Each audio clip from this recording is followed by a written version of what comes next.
Čaute ľudia, ja som Jaro z Varenia pre chlapov a dnes by som vám rád ukázal jeden veľmi jednoduchý a relatívne lacný recept. Mac and cheese. Sú to v podstate zapekané cestoviny so syrovou omáčkou. Cestoviny som dal variť do osolenej vody.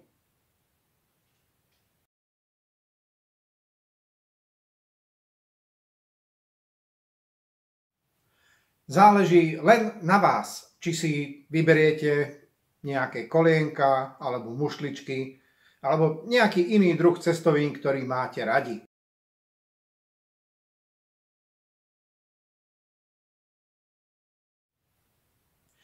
Cheddar som nastrúhal na hrubom strúhadle.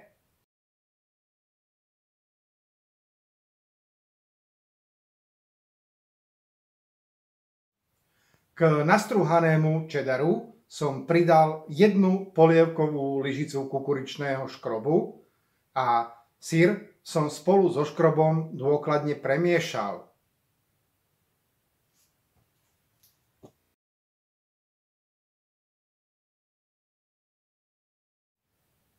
V hrnci som nechal rozpustiť trochu masla.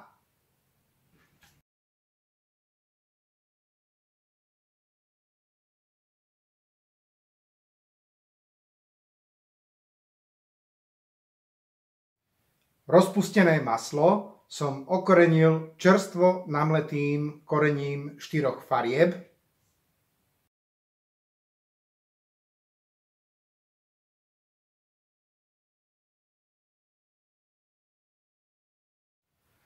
Pridal som mletú červenú štiplavú papriku a nechal som ju v masle trochu zarestovať.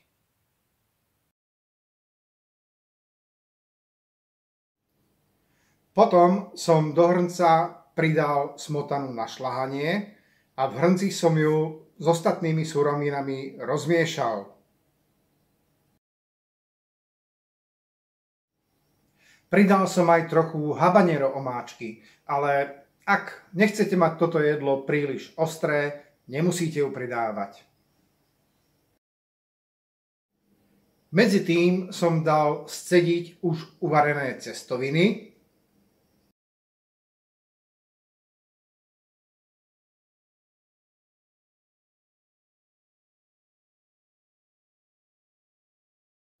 Do prevarenej smotany som pridal jeden črievkový tavený syr.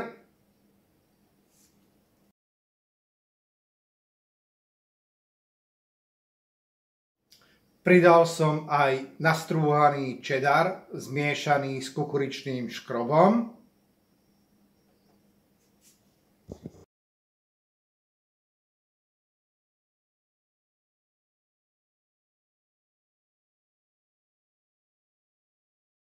A všetko spolu som nechal variť, až kým mi nevznikla hladká syrová omáčka.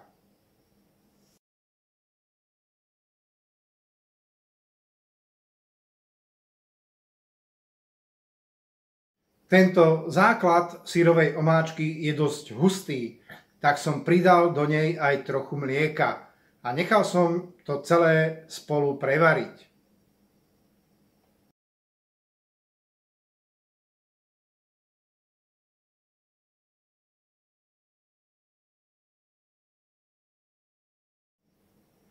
Hotovú syrovú omáčku som ochutnal a dochutil som ju podľa vlastnej chuti trochou soli a čerstvo namletým korením 4 farieb.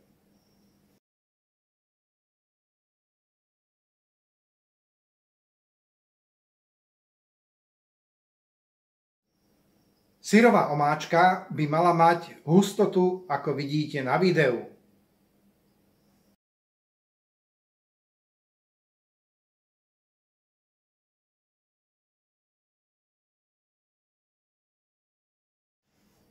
Do zapekacej pánvice som dal uvarené cestoviny.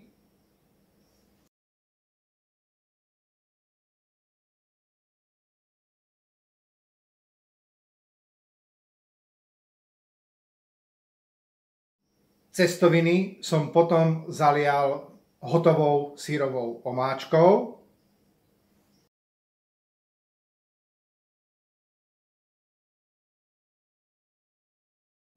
A cestoviny so syrovou omáčkou som premiešal tak, aby boli všetky cestoviny v tej syrovej omáčke obalené.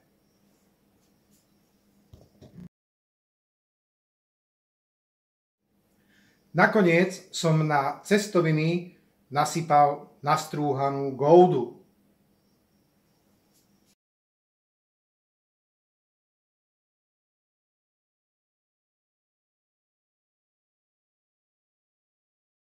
No a takto pripravený mac and cheese som piekol v rúre rozohriatej na 180 stupňov Celzia a nechal som ich piecť asi 20 minút.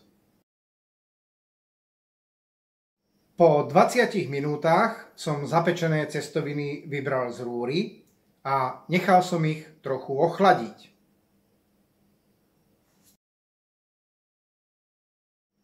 Takže môj prvý mac and cheese je hotový. No, naložím si z neho na tanier a už sa teším, ako ho ochutnám.